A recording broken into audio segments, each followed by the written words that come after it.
Hello out there, and today we have an unboxing of a knife that I have been anticipating for a good long while.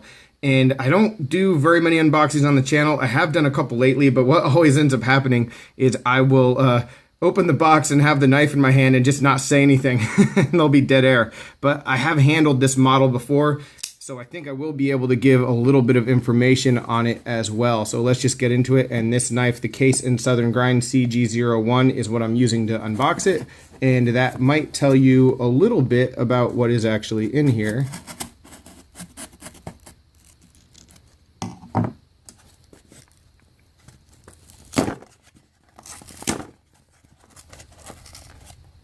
Not really the best cut. It's going straight from the top. There we go.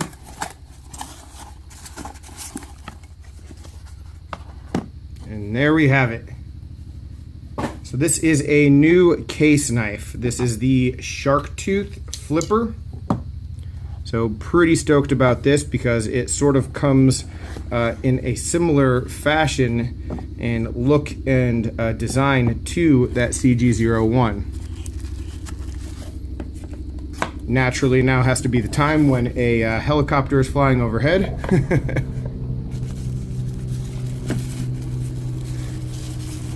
No baggie, sort of wrapped just like a regular traditional case knife would be. And here you have it.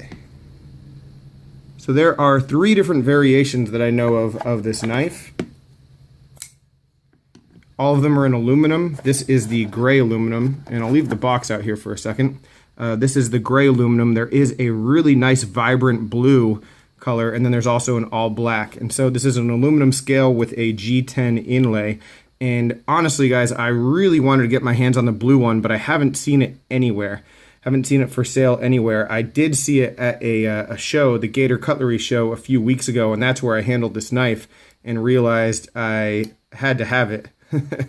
But what I like about the gray is that it actually sort of looks purplish in the right light. Sort of if you remember like the Kershaw Link, like that gray color does look pretty good, more so than maybe some other grays. So getting a little bit of glare, but well, we'll just have to deal with it.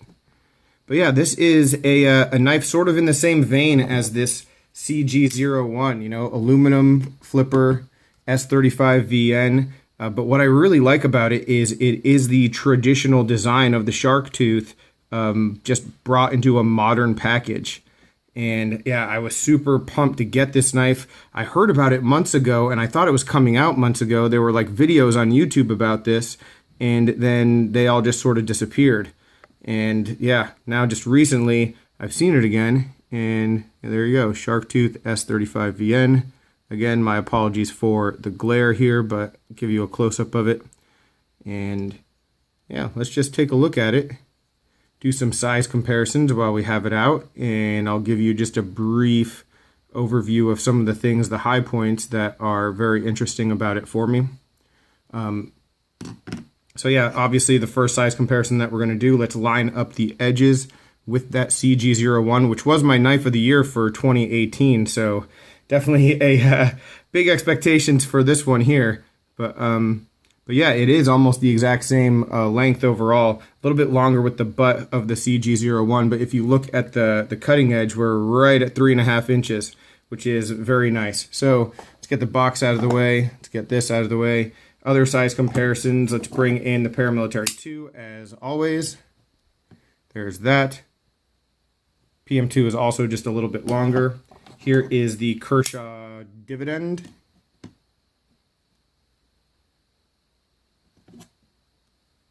I've got a bug out.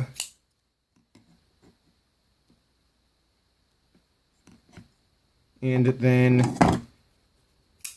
my favorite knife from last year, the Steel Will Shaola, which is almost exactly the same length and the same cutting edge. So that sort of bodes well because I like this style and this size of knife.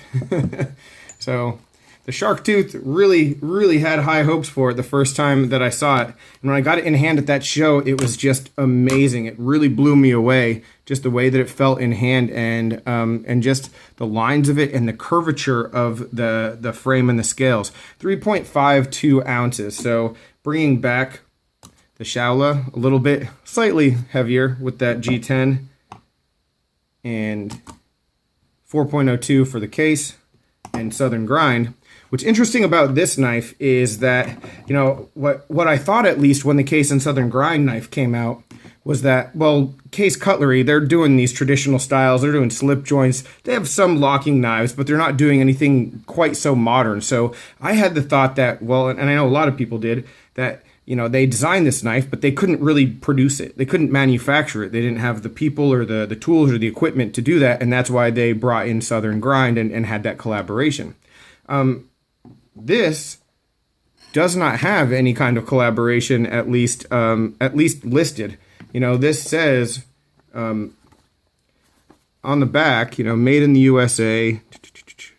Yeah, made in Bradford, PA.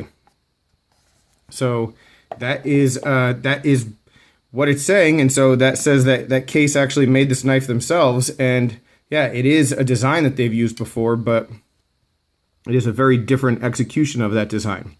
Let's take a close look at the scales here and what I really liked when I first handled it about the curvature. So there's a good roundness to it.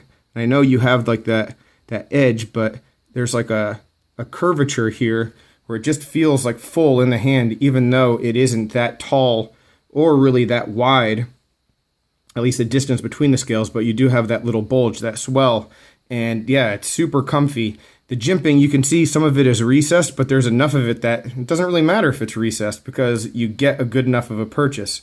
The S35 VN blade is definitely a good thing. You know, it's a steel that I'm a fan of at this point, and you know, for what I need, I'm sure it will be very appropriate. Nice clip point, a little bit more drastic than that, and this would have been it would have been sort of crossed off the list. You know, I've seen some knives that just go really embellishing on like this kind of shape here, and I don't care for it when it gets too fine at the point, but I think this is well within the range of what is aesthetically good looking and still very functional as well.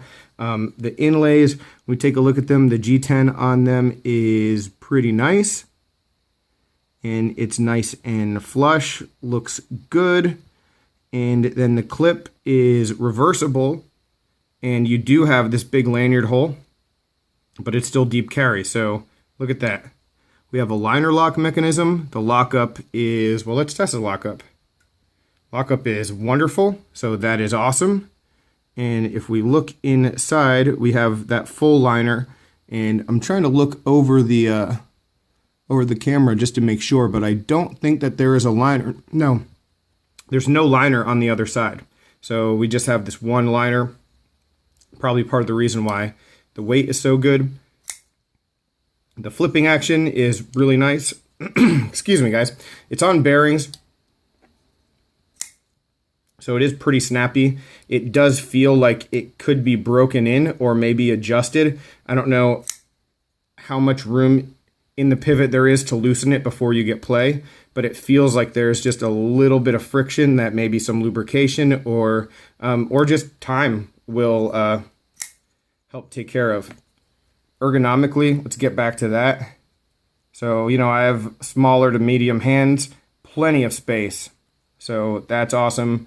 I do a lot of pull cuts, so I'll probably hold the knife like this quite a bit, left-handed though. So yeah, I mean, this is awesome. I'm sure that I've already inserted the picture of the other ones I saw at the knife show I was at, and you see that blue is just brilliant looking. So yeah, that one I'm sure once it's available like widely will sell a whole lot more. But I'm also just interested to see how this knife moves. I mean, it is not a cheap knife. It's $199, so that is a pricey thing. It is something though that, like I said about the CG01, it will appeal to the traditional people who are really behind a Case as a company and want to get something that is more modernized. And I think there'll be people who are willing to pay it. I just don't know if it's going to be marketed in a way that it'll reach enough people. And that's sort of the case with this knife. I think this knife is an absolute home run, and I just haven't seen very many people buying it. And I wonder if this won't be the same way.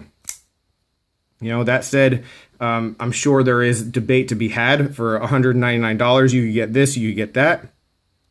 But personally, one of the reasons why I've stayed away from a lot of the case models is because I just am not a huge fan of the traditional style and some of those lockbacks and some of the other, things that they do, the slip joints and stuff. It just really isn't my thing. And a lot of the designs, the Cheetah's another one that I'm a fan of. A lot of those designs are appealing to me, but I just had no reason to actually buy them because of the way that they're executed and the style that they have. And this certainly has this modern style that is just I was trying to say it has a modern style that's just gorgeous. And the camera fell off the tripod, so there you have it. I guess that's my cue that I should wrap the video up, guys. This is a first look. There will be a more in-depth review coming down the road, so stay tuned for that. Here's just one more look at the knife in the closed position, getting a feel for what it is and the execution of it. Everything off the bat, right off the bat, first impression seems very good, and that it is on par with the other examples of this model that I've seen before. So really excited to get this in the pocket, carry it, and see what it is all about moving forward. All right. Any questions, comments, complaints, suggestions, let me know down below. Have you guys even heard of this knife? Have you been on board with Case? Are you interested in their more modernized designs, I guess, with them trying to do some things to get more relevant in today's market? What do you think about them and the direction that they're going? Let me know down below, but I will talk with you soon. Thanks for watching and take care. Have a good one.